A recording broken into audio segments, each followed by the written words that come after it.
to the world. He's come.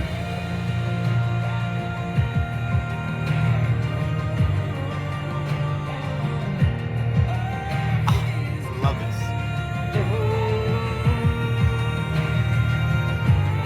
All right, so I like Christmas music, but I especially like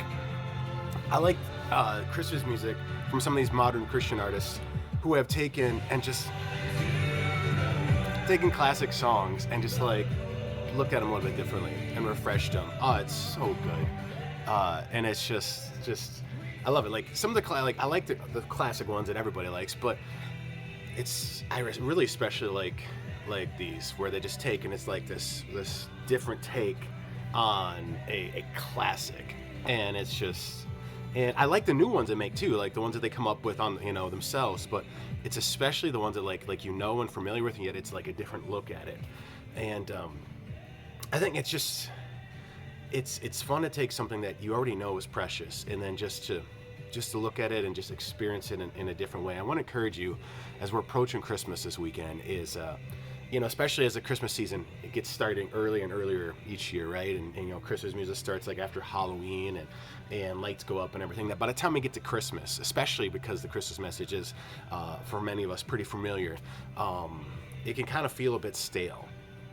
And I really want to encourage you to look at it, a bit differently, to take maybe a different perspective on it, or maybe try to find just aspects of it that are refreshing. That maybe you haven't seen that way before. As you do so, I want to encourage you. You don't have to go and find something new. It's just a matter of taking what's already there and looking at it maybe differently. And give you an example of something where I was reminded of this year. Actually, so I talk about like how I like this music from this Christmas music from these Christian artists, these worship artists who take and give this refreshing kind of spin on it. So I have put together a playlist of this on Spotify. I'm actually going to put the link in the chat here, the comments, in case somebody wants to check it out, because I've had other people ask me like, what is this stuff? Like, where do you get this? Can you share this with me? So I'll share it there. And each year I add to it. And I add different new things and so on, and that's been good. But this year, my normal resource where I get a lot of my new Christmas songs wasn't there. And so I had to work harder, and I was like, kept working. Like, okay, I need to see if there's something new here. I want to make sure I don't miss any good new stuff. And I realized, though, that I was so busy trying to find the new songs to add to the playlist that I hadn't really stopped and listened to the playlist I'd been putting together for years. And so I started making sure to do that. I stopped and I would play the playlist and put it on shuffle. And I'm going through like, man, there's already a ton of really good stuff on here that maybe I don't need to spend so much time looking for something new or something different. I already have it. There's already great stuff. And this Christmas, there's already incredible stuff there.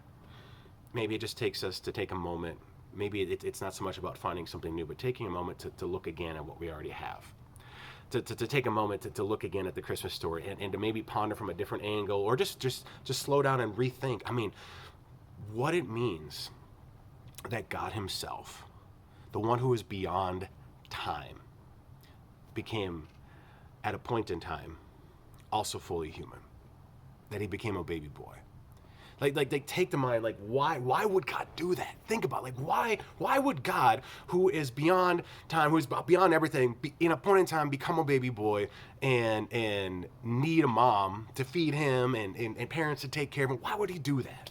Why would God choose to come into this world in a way where the majority of the world had no clue? I always think this is amazing about Christmas, right? Most of the world had no idea anything had even happened, and yet there's God himself as a baby boy. Like, why would God work that way? Why would God have shepherds? Why would God, have Jesus born the way he was? Why would Jesus grow up and live the way he did and serve people and love people? Why would God come into this world so that he would die on a cross? Why would he do all that? I'm not going to give you all the answers to all those. I want you to ponder those and chew on those, but I do want to give you one special part. God wants you with him, and he wants to be with you. And that's what he came to do. This Christmas, it's almost here. Think again about what you already know, what you already hear. Hear it again. Think about it different. You never know how it might come back to life again.